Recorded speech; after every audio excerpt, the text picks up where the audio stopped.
It's time for health, your super informative turmeric latte charged ginseng powered antioxidant rich natural health podcast with a slice of lemon. And I'm your host, Greg Newson, naturopath, herbalist, nutritionist, and we're here today for the Vitality and Wellness Centre. Sponsored by NatraVital Health Supplements, 100% pure active ingredients, no binders, fillers or additives. Experience the difference today. G'day and welcome to Time for Health. In today's episode, we're going to look at cholesterol. We're going to look at what it is, where it comes from, the myths that surround cholesterol. We're going to look at cholesterol and cardiovascular disease, the beneficial role that cholesterol plays in the body, or should I say the beneficial roles that cholesterol play in the body. We'll look at the pharmaceutical industry's way of controlling that cholesterol and the potential side effects of those medications. Plus, we'll look at some natural solutions for healthy cholesterol levels. With this podcast, we're going to try something a little bit different. We're going to split it up over two podcasts. So instead of having one big, long 40, 50, 60-minute podcast, we're going to split it up over two smaller podcasts of around 20, 25 minutes. So this is part one, and don't forget to look out for part two. So what is cholesterol? Well, it's a lipid, which is a fatty type molecule. And in this case, cholesterol is produced by a few cells in the body, but predominantly or mainly by the liver. And the liver produces cholesterol in response to stimulus or messages from different parts of the body to say, emergency, hey mate, we got a problem here, please send some cholesterol. Well, I don't know if it sounds exactly like that, but it does in my head. So what's so good about cholesterol? Because we've always been told that cholesterol's bad. Well, there is some times when too much cholesterol, especially in the arteries, can be bad. And we'll come to talk about that a little later on. But really, cholesterol is extremely important for our health, not just our cardiovascular health, but our mental health, the integrity of our cells, our hormonal health, our stress levels, our kidneys. So it does quite a lot of beneficial things within the body. So let's delve a little deeper. Firstly, every single cell in our body is surrounded by a lipid layer, and that lipid layer is made up of, obviously, fats, in particular cholesterol. So if we didn't have that lipid layer or that cholesterol layer surrounding all of our cells, a couple of things will happen. Firstly, toxins or harmful organisms or even our own immune system can go inside our cell and attack it. And then that can cause our cell to degenerate, die, mutate, which can lead to cancer, Alzheimer's, autoimmune responses, any sort of disease that you can think of will come from a faulty internal mechanisms or internal workings of a cell, in particular the mitochondria of a cell. But not only that, it waterproofs our cells. So if you look at your skin is made up a lot of lipid layers, a lot of fat layers. So if you didn't have the cholesterol there, you'd be leaking. You'd be walking down the street and you'd be leaving parts of you behind with every footstep, which is not really funny. I shouldn't be laughing about that. Anyway, it's where my mind goes to sometimes. So it's really important to keep what's inside and not allow it to go outside. What some people may not know is cholesterol is essential for proper hormone function. Now, cholesterol is the precursor to estrogen, testosterone, progesterone. Now, they're three pretty important hormones for men and women. So if blokes don't have enough testosterone, they lose muscle mass, they can get fat, they can get erectile dysfunction, so the old fella doesn't work. Women, they can have hormonal irregularities, bad periods, they're not able to fall pregnant. So quite important. And what I find really interesting is that a woman hits, let's say, 50, and she's going through the change of life, and her estrogen levels are going down, but her cholesterol levels are going up. So she goes to the doctor, and the doctor says, oh, your cholesterol's going up, we better put you on a drug. But what they fail to realise is that the body is still in this transition stage where it doesn't really know what's going on. The ovaries are shutting down. The adrenal glands, which then take over the role of producing estrogen once the ovaries have stopped, haven't kicked into gear yet. So the body's going, okay, we need more estrogen. How do we make more estrogen? We produce more cholesterol, right? So instead of going on a drug to lower cholesterol, we should be looking at how to balance the body for a woman and help her through that transition period. Anyway, it's not rocket science, but sometimes I feel like butting my head against a wall. But I digress. It's interesting that for men, that testosterone starts to deplete by the time they hit 25. So after 25, it's all downhill from there. And as a male, matures, 30s, 40s, 50s, 60s, his ability to maintain an erection or maintain muscle mass also diminishes. The amount of ejaculate diminishes, and that's low testosterone. For some people, their cholesterol levels will go up to try to compensate that. So is it cardiovascular disease or is it low testosterone? So you're going to have to check if your cholesterol levels go up, men and women. If your cholesterol levels go up in a blood test, ask for some hormone tests to see what your testosterone, estrogen, etc. are doing. I mentioned another hormone called progesterone, and whereas men and women that have gone through menopause do have small amounts of progesterone, the age bracket or the sex that has the most progesterone is a woman through childbirthing years, and that is because through her cycle, say around day 14, the egg is released from the ovaries. Well, the body goes, okay, we're going to get a fertile egg here. What we've got to do is we've got to get the uterus, etc., ready for it, and it builds up a thick layer of blood on the end and cells in the endometrium. And then if the egg is fertilized, it can then impregnate into that wall. If it doesn't, it then sheds and a woman has a period. And women that can get more breast tenderness or inability to fall pregnant or hormonal acne, they can be all signs, or PMS, they can be all signs that progesterone levels are low. But that's a whole other topic on a whole other podcast and a whole other day. But to make progesterone, you need cholesterol. Cholesterol's above progesterone. But progesterone is then converted to a stress hormone called cortisol. When we get stressed or our body gets stressed, cortisol is produced to buffer the toxic effects of stress. It goes something like this. Our adrenal glands think, oh my God, stress. Hang on, I need to make some cortisol. Oh, goes to the cupboard. There's not enough cholesterol. I can't make cortisol with cholesterol. So it sends a message, gets on the phone and says, hey, Liv, can you send me some cholesterol? And Liv says, yeah, not a problem. Manufactures some cholesterol. Off it goes to the adrenal glands. The adrenal glands can then produce the cortisol, which is needed to buffer, our reactions to stress. But if you're very stressed and you go to the doctors at the same time, your cholesterol levels may be elevated. And the doctor might go, oh, you've got high cholesterol, we better put you on medication because you've now got an increased risk of heart disease. Hopefully a smart doctor will test your cortisol levels and ask you how stressed you are and what's going on, and then put two and two together and say, let's monitor, rather than go for the pharmaceutical medication.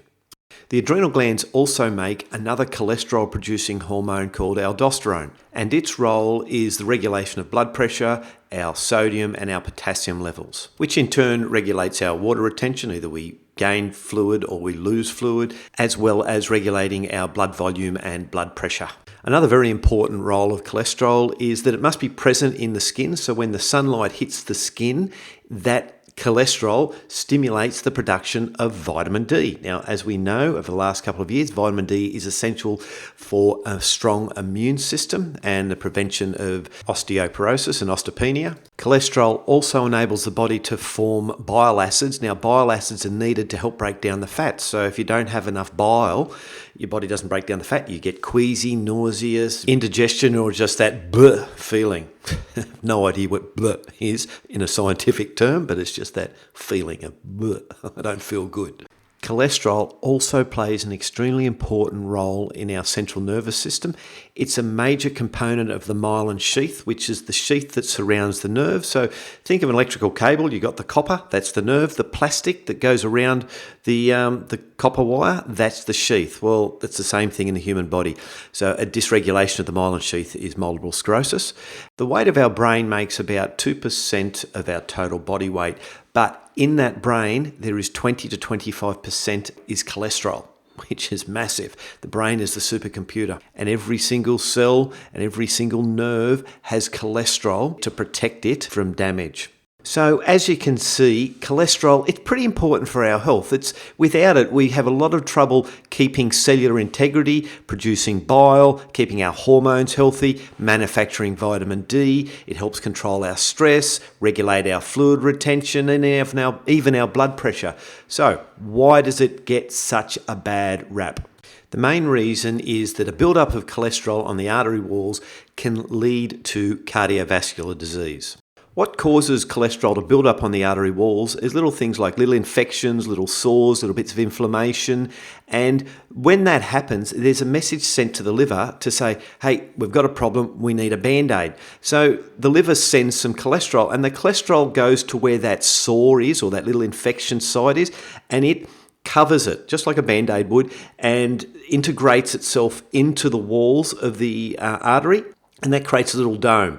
And then that becomes a resistance for the blood to flow through smoothly through those blood vessels. Now, if you've got lots of little infections or lots of little sores all throughout your blood vessel, you can imagine a blood vessel like a garden hose. Let's say it's as thick as a garden hose, and then you put a whole heap of gunk on the inside of that garden hose. That cholesterol, that hole diminishes dramatically. Once that hole diminishes dramatically, then the heart has to pump harder and faster, and your blood pressure rises. And when your blood pressure rises, there's more pressure placed on these bits of cholesterol, which is then called plaque, on the artery walls. And if that plaque dislodges, say from the waist down, it will go to your lungs, pulmonary embolism, you can die, a clot in the lung.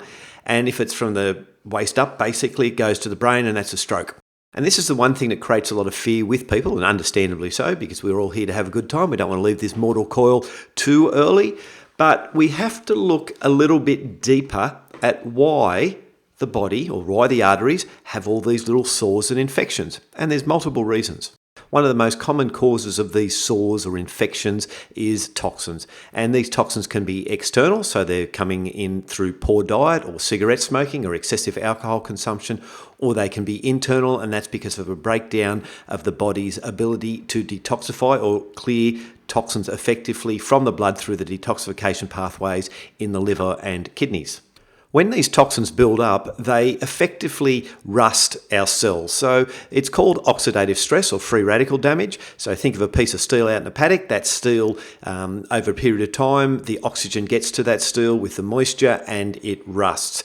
Things that protect that steel from rusting would be galvanised paint, but in the body, it's very hard to swallow a can of galvanised paint. Your body utilises antioxidants. So it makes its own antioxidants, such as glutathione, catalase, and superoxide dismutase, but it also gets a lot of antioxidants through our diet. So anything that's red, purple, yellow, green, orange, teas, herbs, nuts, seeds, legumes, meats, they all grass-fed meats, I should say, wild-caught seafood, all has strong antioxidant properties.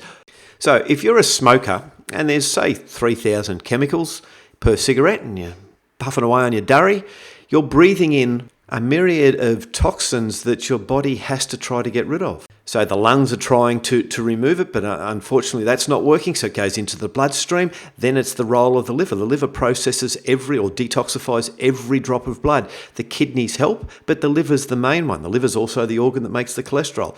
So what happens is that those toxins are floating through the bloodstream. Well, they come along to your artery walls and other organs, but we're just focusing on cholesterol and cardiovascular disease here, but they come along to that artery wall and they're like kicking it, they're scratching it, they're punching it, they're biting it, they're doing everything to damage that wall. And so that then creates a lovely site for infection and inflammation to occur. And once that occurs, if you can imagine your blood vessel wall is less than 1 millimetre thick. I don't even know how thick it is, but very, very thin. If that infection keeps on growing, that blood vessel will burst. And it's called an aneurysm. You can have an aneurysm in your brain. You can have an aneurysm in your aorta, which is your main artery from the heart. You can have an aneurysm pretty much in all of your arteries. So if that happens, you're dead. If you have an aneurysm of your heart, your aorta, you're pretty much, pushing up daisies. So your body freaks out. So that's why the cholesterol is piled on top and piled on top and piled on top to protect you from having an aneurysm. The side effect of that is that the cholesterol buildup increases, as I mentioned earlier on, your blood pressure. That blood pressure pushes more force down through those blood vessels, and that can dislodge a bit of plaque, which then can cause your stroke. So you think of it this way: garden hose pressure or fire hydrant pressure. Interestingly, A substance called vitamin C can stabilize the plaque on the artery wall, so it makes that plaque set like concrete, which still doesn't prevent the narrowing of the arteries, but it stops it from floating around and being dislodged. Every cigarette that a smoker takes depletes the body of around 10 milligrams of vitamin C. Now, I've just picked on smoking because it's a common cause of elevated cholesterol, but all toxins, whether they're garden chemicals, whether they're additives to our foods, whether they're a high sugar carbohydrate diet, excessive alcohol consumption or binge drinking, recreational drugs, even pharmaceutical medication, they will all create toxicity within the body, and they will all potentially drive up cholesterol. And they'll do that because if the body sees an increase in inflammation, an increase of oxidative stress and toxicity within the body, there's a message sent to the liver yet again, hey, the brain is under attack, the central nervous system's under attack.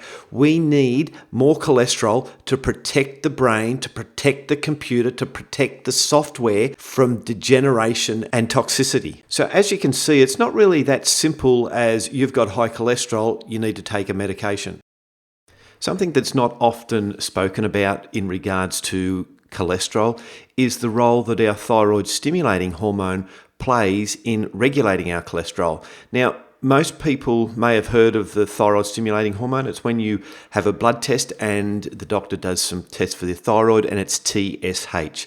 Now, the TSH is produced by the hypothalamus, a gland the master control gland in your brain, and when it's released, it tells the thyroid to produce T4, which is the inactive thyroid hormone, which is then converted to T3. T3 is your activated thyroid hormone. When T3 levels get high, that registers in the hypothalamus, and the hypothalamus switches off TSH. So it's this cycle that goes on and off and on and off all the time.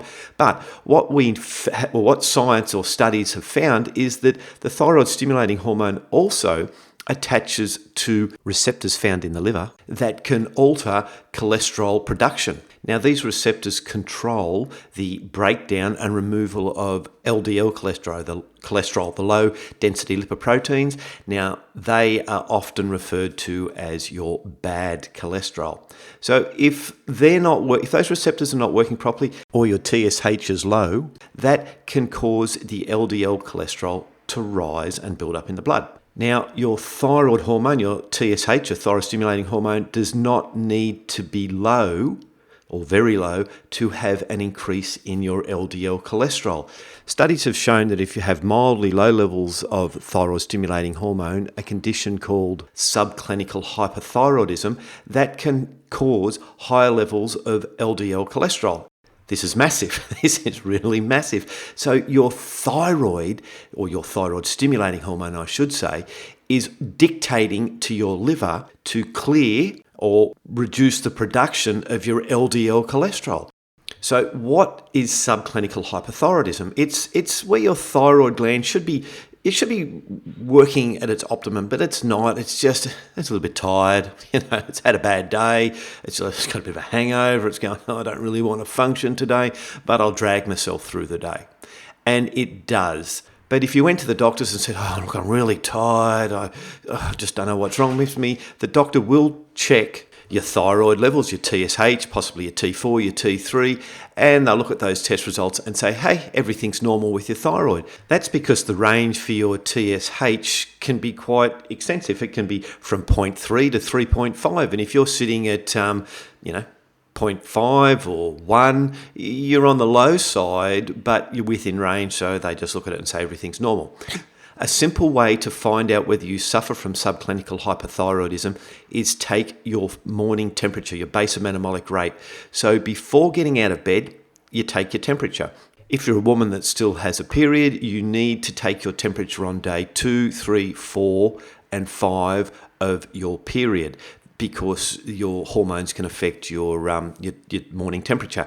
So before getting out of bed, before doing anything, you take your temperature. Thermometer under your tongue, your arm, in your ear, whatever it is. Now, if your temperature is below 36.4, you suffer from subclinical hypothyroidism.